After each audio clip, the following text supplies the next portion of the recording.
was in university, and it was first day of secondary uni.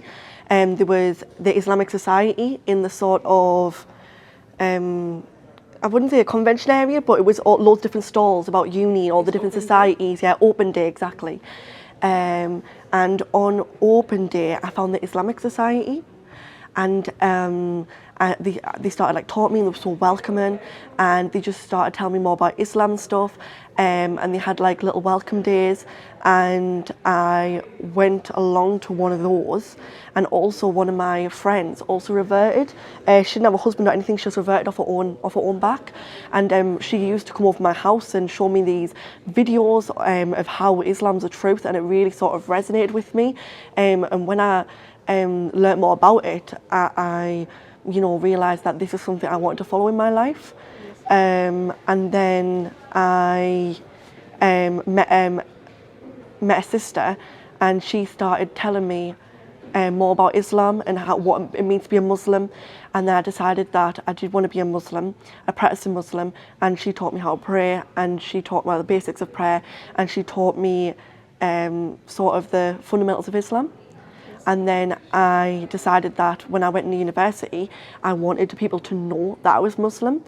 So I said I wanted to wear hijab. So I started wearing hijab, alhamdulillah, September 2018. And then I was part of the Islamic Society, Islamic Committee from there. And that's how I really came to it.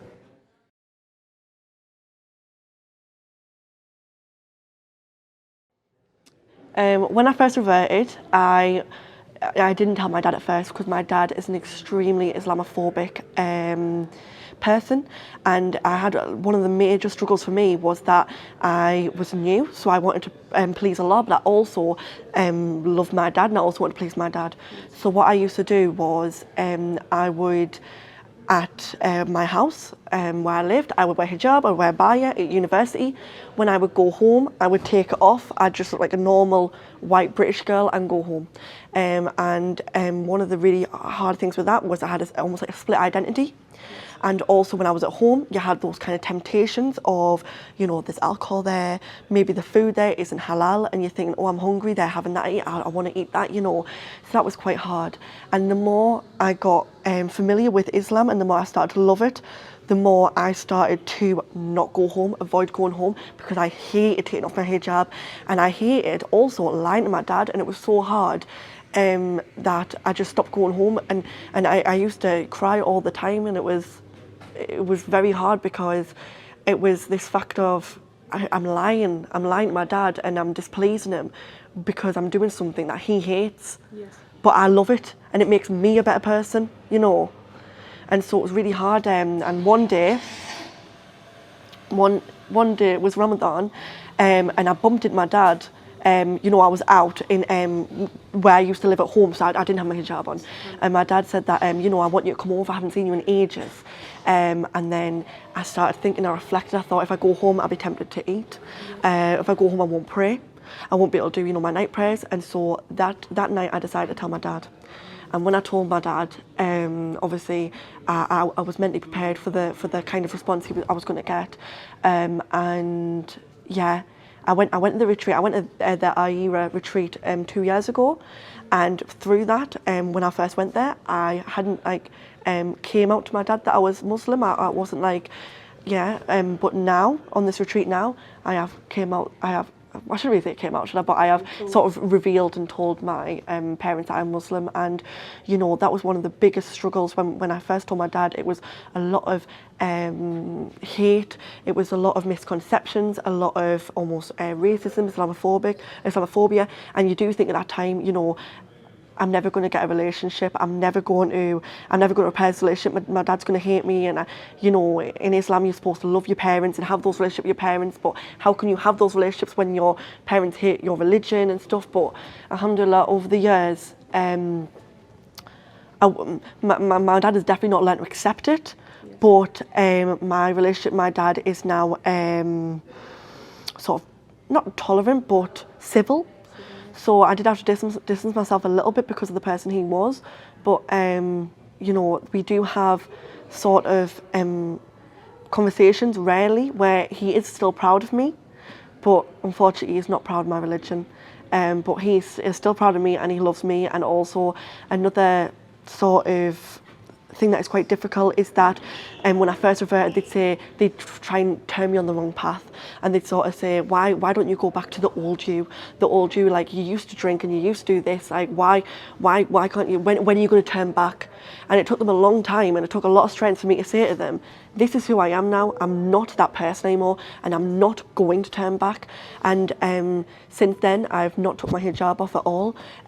When I had a job interview, I wore my hijab, and they were saying, oh, I'm so embarrassed, I can't believe you're wearing your hijab and stuff. And I said, well, it's part of me. It's part of me.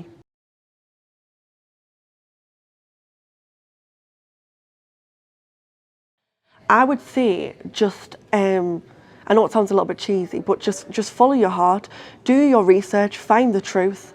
And with that, you will find happiness. And the more and more you read, the more happy you will become. And just talk to other sisters, talk to them about your, talk to other Muslims about what you're feeling and what you're experiencing. Ask them about their experiences and how they've become Muslim as well.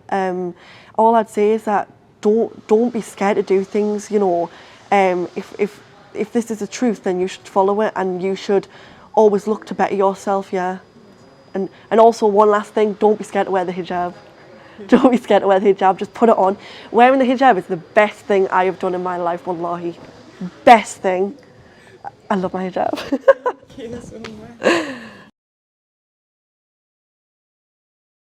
So when I told my dad I was Muslim, I told him through his girlfriend, and he reacted very, very negatively. So first of all, he said that he disowned me as a sister, or astaghfirullah, he disowned me as a daughter. He said that he, you know, change your address, I don't want bombs coming through my letterbox, sort of you're brainwashed, really, really, really hurtful things. Really hurtful things that you couldn't even imagine, you know, being disowned by your dad, you know, almost to the point where he's saying, change your address, I don't want bombs coming through the letterbox, you're brainwashed, you have no idea. And also with that came all of his opinions and misconceptions with it. He was saying, you don't even know what you're believing. He was saying, Muslims follow this, and Muslims follow that, and Muslims follow this. And now that I'm more experienced, I think, how can you know what Islam is if Muslims follow Islam? They know what Islam is, they follow Islam. What you know is opinions and tainted things, and just some of the things they think that Muslims are is just crazy. But it's really hard to get your point across of what is facts when they say, no, what I have is facts, but it's only opinions, wrong opinions. So yeah, unfortunately we haven't repaired our relationship. You know, it's going to be, I think, a lifelong struggle. When I first reverted, and every time I spoke to my dad, I would get horrible texts of, you know, you're crazy, you're mentally unwell for believing in Islam. How do you believe that there is someone in the sky? And that, you know, just so many crazy things. And then I just sort of took a step back, because I thought, this is not good for me, and this is not good for my mental health. And every time I speak to my dad, I'm feeling anxious, I'm feeling, not doubts, but I'm just feeling it's not good for my religion. So I kind of took a step back, and, you know, subhanAllah, make dua. And I haven't spoken to my dad in 11 months now. And then one night during the retreat, I got a text from my dad. Yeah. Just saying that he is proud of me. But, you know, obviously he's not proud of my religion, but, you know, at least he's proud of me. And that's all we can ask for now. But it's such, I just repress it, honestly. Like, whenever I think deeply about it, if I thought about it all the time this deep, I'd just cry and cry and cry. But you try and just move and live on, you know. Yeah, it's hard. You wish your dad would be proud of you. You wish they would love you unconditionally, but they don't. They love you under conditions. And unfortunately, because I'm a Muslim, that means my dad's disowned me. Yeah. I really loved the retreat. My purpose for coming to this retreat was because after the last retreat I went to 2 years ago, I sort of not slipped away from religion, but my kind of iman definitely decreased to the point where I was very very hard on myself and very disgusted on myself and how little I was doing for my religion. And when I found out that the retreat was going on, I instantly signed up, because I thought this retreat helped me so much last time. I know it's going to help me this time as well. And the retreat has been so amazing. What I love most about the retreat is that everyone has emphasised that the religion we are learning is the Sunnah. It's not tainted by opinions, it's not tainted by maybe culture, difference of opinions. We are learning the true religion. And the speaker has been so clear about that, and the speaker has been so welcoming and inviting. When we are having our talks and almost our lectures, our education on the religion, it is not boring, it is not dull, he is making it relatable to us. If something, and also what I really appreciate is he's not saying a lot in Arabic. When he needs to, he will, but he kind of refrains from that so we can truly understand everything, sort of what things mean in Arabic as well. And I love learning about the hadiths. I've learned so much about hadiths. I've learned so much about the life of the Prophet, the kind of different stages of belief and iman, because I forgot that, and also praying together, doing these prayer workshops with the sisters. You do forget how to do things. Maybe when I was praying, my eyes were in the wrong place or my arms were in the wrong place. But by doing workshops together with sisters, you don't feel judged, and you were all doing it together. You were all learning together. And doing the congregation prayer really does open your heart and soften your heart. And the sisters all really encourage you to wake up for Fajr. That's one of the biggest, for me, one of the biggest things. When you're in bed, you're comfy, you just want to sleep. But the sisters encouraging you warmly with the sort of invitations and reminders, putting a thumbs up on the group chat, having that group chat is just really beneficial. And it just makes you want to pray so much more. So out of this retreat, what I've really got is I've achieved my why for why I came here. I wanted to feel like I wanted to feel that feeling when I pray again. I want to establish my prayers again, and I want to build knowledge of Allah and implement that in my life. And through our workshops, we have learned how to do that. So not only have we learned about names of Allah, we have also learned about, okay, what does this mean to us, and how can we implement this and practice it in our lives.